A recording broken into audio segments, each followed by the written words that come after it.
Hello and welcome. I'm Bijoma Honyaso. Tonight, Police and Department of State Services ask INEC to postpone the Edo State governorship election scheduled for Saturday. Electoral umpire denies receiving such advice officially. National Council of State and Police Council confirm appointment of Ibrahim Idris as Inspector General of Police. The federal government insists on going ahead with plans to concession the nation's 4 major airports. And Zimbabwe's High Court overturns a police ban on demonstrations in the capital Harare following a suit filed by anti-Mugabe activists.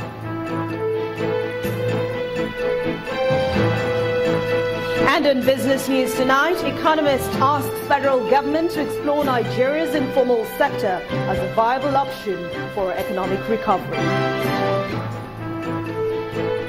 On sports news, Team Nigeria set for another historic tournament as Rio 2016 Paralympics gets underway with a colorful opening ceremony.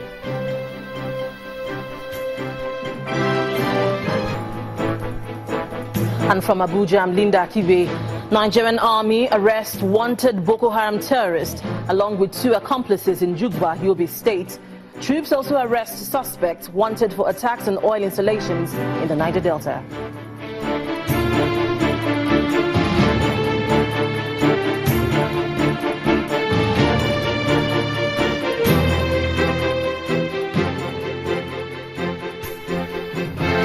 It may be shocking and confusing, but the Nigeria Police and the Department of State Services have come out with a security alert over the conduct of the Edo State governorship election scheduled to hold on Saturday, September the 10th.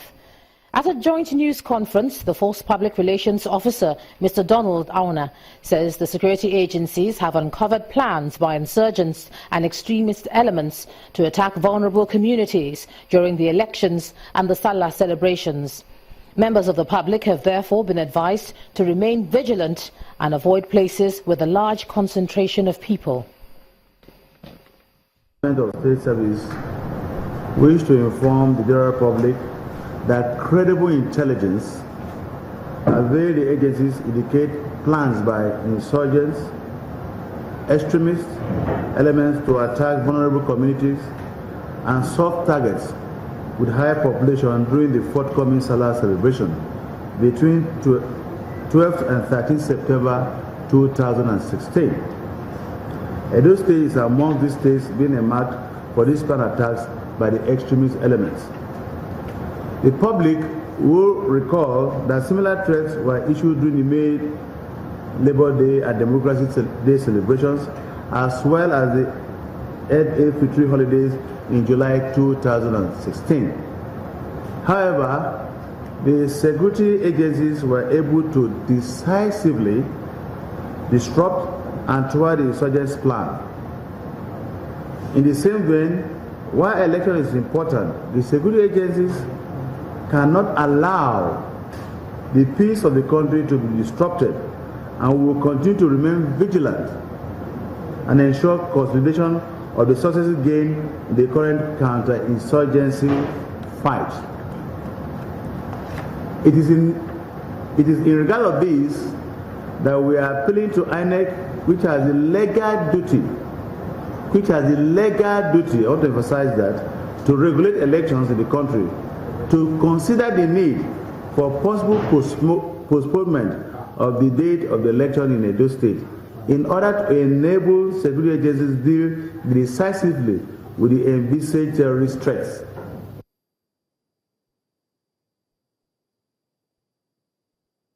In the meantime, the Independent National Electoral Commission says it's yet to be officially informed of the DSS and police advice on the Edo State governorship election. And that's according to the chairman of INEC, Professor Yakubu Mahmoud, who told stakeholders at a meeting in Benin City, the Edo State capital, this evening, that the commission cannot at this moment postpone the election as advised.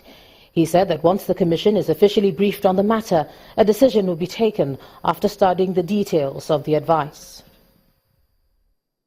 The commission will retire and take a decision, and this will be communicated.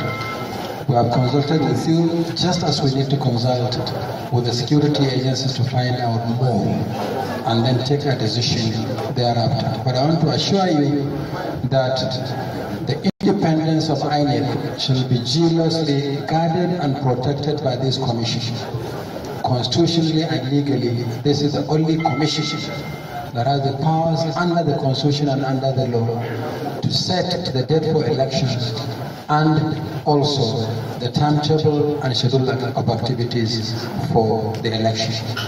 Please remain assured that INEC will continue to do whatever it takes to ensure that we jealously guard and protect our democracy. Meanwhile, the People's Democratic Party and the Labour Party have disagreed with the advice given by the DSS and the police. Both parties say it's surprising that security agencies would announce that the governorship election would not hold in a state where the APC had a hitch-free rally with the president in attendance. They are calling on the federal government to direct security operatives to perform their constitutional duties in line with the rule of law. One of the most fundamental things, if you want to have a credible election, is to know when the election will take place. As we live here this evening with your closing statement, it appears to me that we're no longer sure whether the election will take place on Saturday or not.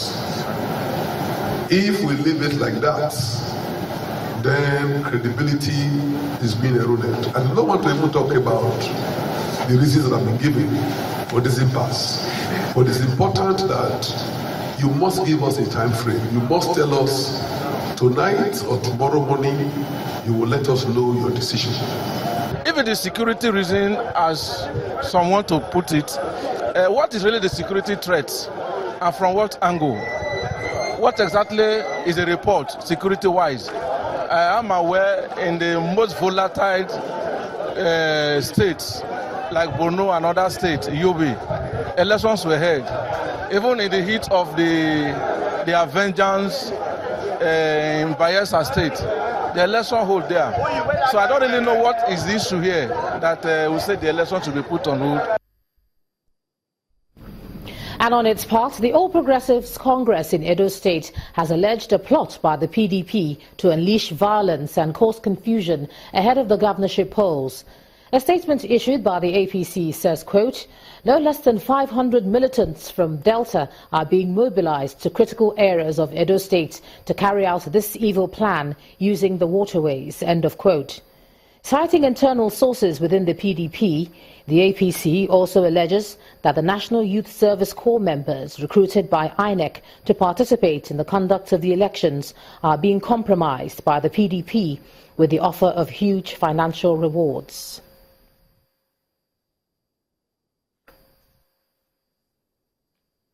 In the meantime, the convener, Election Situation Room, Mr. Clement Wankwo, has condemned the call for the postponement of the Edo governorship election. Mr. Wankwo, who was a guest on our program, Politics Today, says INEC is an independent body which should function without external interference. He adds that shifting the election date over alleged reports of security breach would amount to an admittance of unpreparedness by the security agencies. If INEC postponed this election today, what does it mean? What it means is that there is interference in electoral process and electoral independence. Logistics-wise? Logistics-wise, I think it is INEC's duty to demand that the police provide it with logistics. Certainly, it is understandable if INEC cannot go further because it doesn't have the backing of the securities. I think INEC should be talking to the Deputy Inspector General of Police, who is representing the IG here today, talking with the police authorities, the security services, and asking the question, how do you intend to support us to deploy our staff, our personnel, and materials beginning tomorrow? Let INEC make that demand of the security services, and should they fail to do that, then the security services would be admitting to this country that they are unable to carry out their constitutional responsibility of providing security across the country, and in a relatively peaceful state as Edo that we have, to be able to, they are unable to provide security to provide to cover the elections. Now, our political correspondent Sheung Okimbaloye is in Bini, the Edo State capital, on the ground there. He's going to tell us what's happening and give us the latest developments on what's transpired today. Sheung?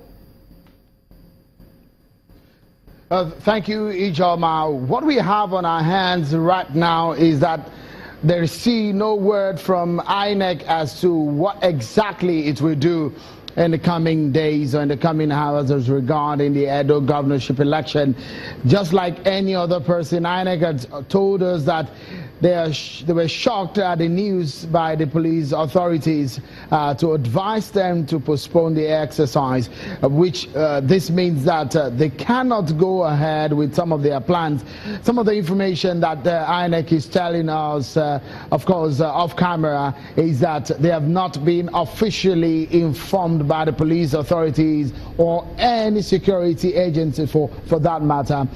They've told us that not yet have they received official communication, not yet have they received any kind of briefing from any security agency, so they are not able to make their decisions just yet. So they're hoping that tomorrow morning at about 8 a.m. or 9 a.m. they will be meeting with the different security apparatus in the country responsible for this election, so that they can make up their minds on where to go from here. Don't forget, the police had already said they are going to be deploying about over 20,000 men for this election, but that again is being there's a lot of question mark on that matter.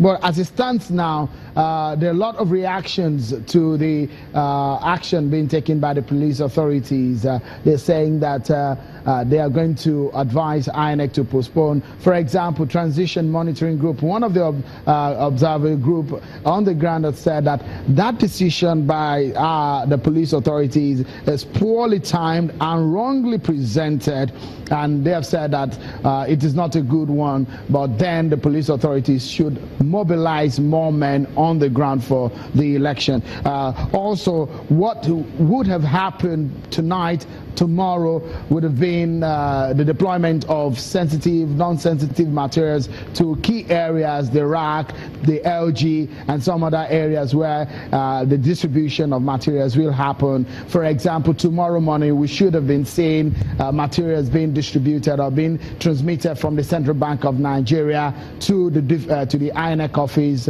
and then political parties would have gathered to see the deployment or the distribution of materials. But that may not happen if INEC agree with the security agencies to postpone this election. All of these activities and these process is halted right now until INEC make up their minds on what to do.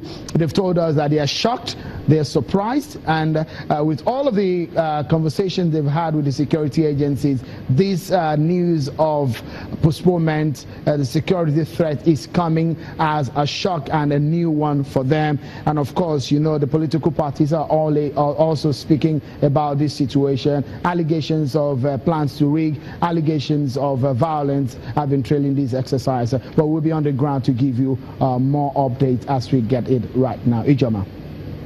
Indeed, thanks a lot for that, Shehu. You keep your eye on it and continue to give us updates. It's a developing story, of course, and we know you'll keep your eye on it and tell us more when you do have more for us.